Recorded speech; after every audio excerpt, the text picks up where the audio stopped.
The 4th of July is America's Independence Day, and just about everyone in the whole world knows about that date. If nothing else because of the movie from 1996, let's not talk about the sequel though. But the concept of a national day exists in every country, and it's a way to celebrate important events for each country.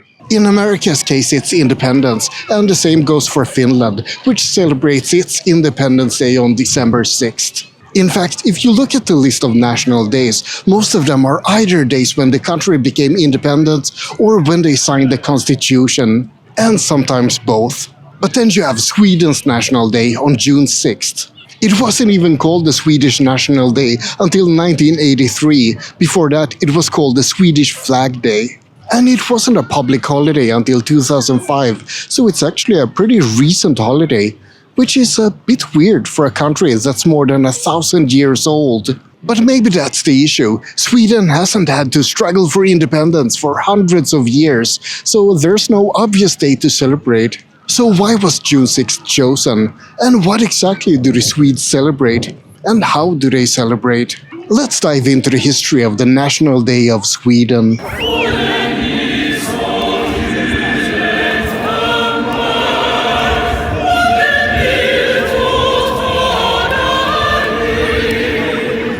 Sweden's National Day is celebrated with music and song, and with enjoying the lovely Swedish weather. Unless it's raining cats and dogs, which it actually might later on today, then it's celebrated by enduring the miserable Swedish weather. And even though it's technically summer by June 6th, it can often be pretty cold. But that doesn't stop people from spending all day outside. Parks are usually full of people on the National Day, and there's a lot of events happening as well. Face painting, performances, people trying to sell overpriced hot dogs, and Swedes lounging in the sun, drinking themselves to oblivion. Even though it's mostly kids and families here, but if you look a little bit further out, yeah, then you have the drinking crowd. Swedes don't often drink during the weekdays, but since the National Day is a public holiday, everyone can get sloshed without a care in the world. Dagsfylla is the Swedish word for day drinking, and nothing says Swedish more than trying to enjoy the little summer we have and getting drunk, as opposed to trying to survive the cold and dark winter by getting drunk.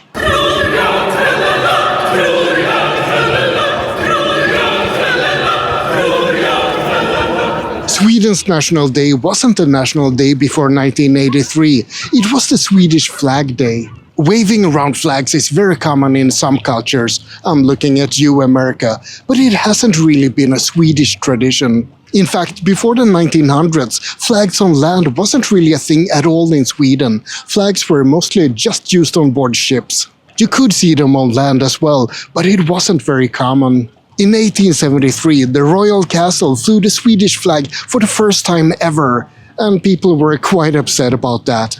Most people huffed and puffed and said that a flag has nothing to do on land. But that changed in 1916. A wholesaler called Nils Ljunggren lobbied to the King Gustav V that he wanted to introduce a day to celebrate the Swedish flag. He had gotten the idea during his military service in 1915, and he wanted the whole country to have a bombastic celebration in honor of the flag. And since he was a wholesaler, he might have wanted to sell a lot of flags.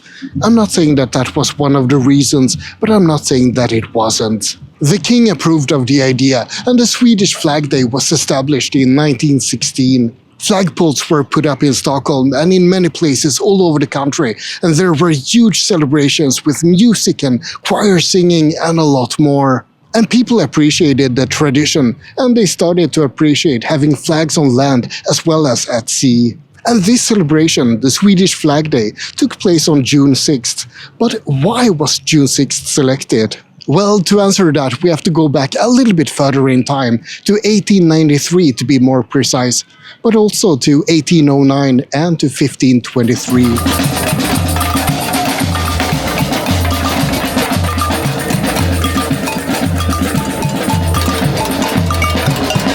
Skansen is a combined open-air museum and zoo in Stockholm that opened in 1891.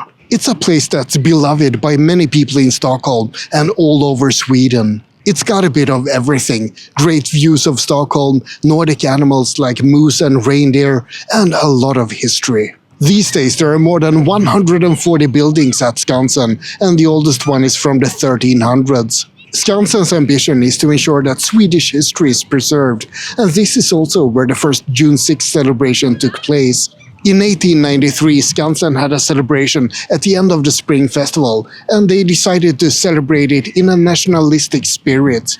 June 6 is the date when two significant historical events happened in Sweden, so it seemed like a suitable date for such a celebration. However, none of those two events have anything to do with independence or the founding of Sweden.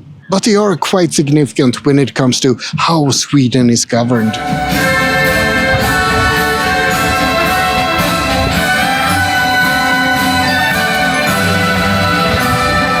Sweden is technically a monarchy, and it's been a monarchy for more than 1,000 years. Sort of, at least.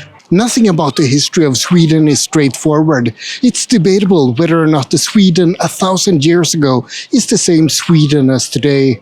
The borders have changed, we've had unions with Denmark and Norway, and the forms of government have changed. And one of these government reforms happened in 1809. King Karl XII signed a document called the Instruments of Government on June 6, and it was Sweden's constitution up until the end of 1974. It marks the point when Sweden switched from absolute monarchy to constitutional monarchy, the same form of government we have today. Basically, the king lost a lot of power, and since then we have to deal with corrupt and incompetent politicians instead of power-hungry kings. So it seems like a pretty important day to celebrate, right? It would make sense to celebrate Sweden's National Day on a day like that. But speaking of power-hungry kings, let's talk about the year 1523 as well, and King Gustav Vasa.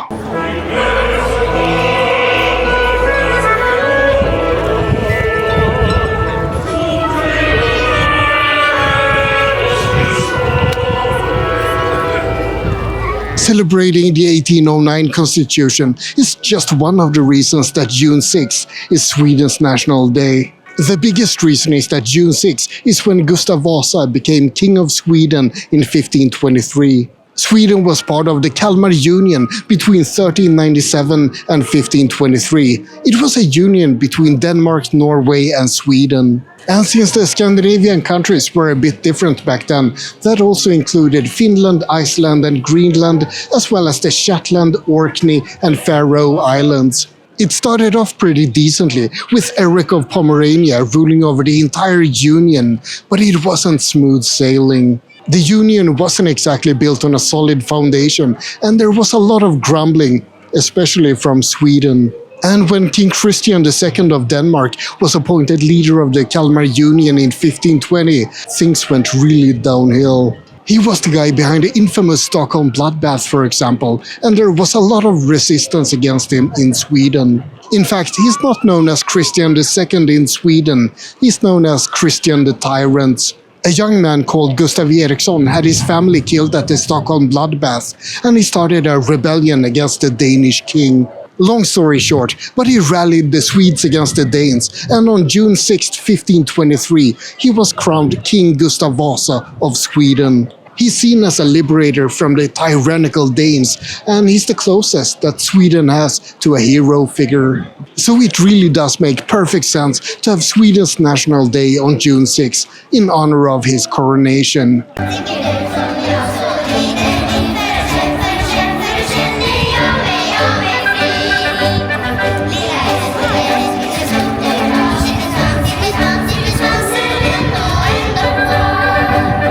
Gustav Vasa is often called the father of modern Sweden. He liberated us from the Danes, he took power from the church and gave it to the crown instead, and he introduced a lot of reforms. He was the valiant hero who stood up against Christian the Tyrant, and he was also very good at PR. There's a lot of people who believe that the whole Christian the Tyrant name was just bad publicity, and in reality he might not have been all that harsh against the Swedish people. And King Gustav Vasa himself was a bit of a despot. He ruled with an iron fist, and he might not have been quite as heroic as the stories suggest. But many also believed that he was the ruler that Sweden needed at the time. He was a harsh king, and he was a bit of a bastard, but he also did a lot of good things for Sweden. And since Sweden don't have a lot of fights for independence or a lot of heroic figures, then Gustav Vasa is simply the best hero that we have. He did save Sweden, sort of, and he did create the foundation for modern Sweden. So June 6 might not be a day when Sweden fought back foreign invaders. And it's not a date that signifies when Sweden became an independent nation. Sweden did exist before the Kalmar Union as well, after all. But it's a date when we celebrate the coronation of our iron-fisted hero bastard of a king, Gustav Vasa.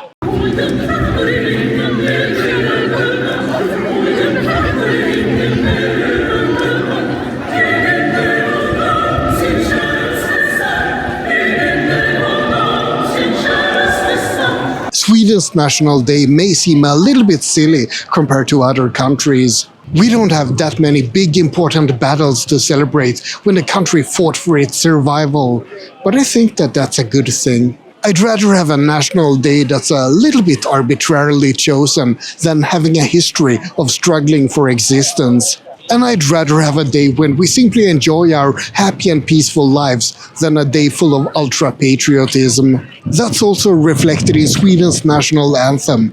Du gamla du fria, you old you free, is not a song filled with patriotism and battle cries. It's a song celebrating the beauty of the North. It does reflect a bit on past glories, but most of all, it's a song that talks about the mountains and the meadows and the loveliest land on earth. And that's about it for this video about June 6, Sweden's National Day. I hope you found it interesting.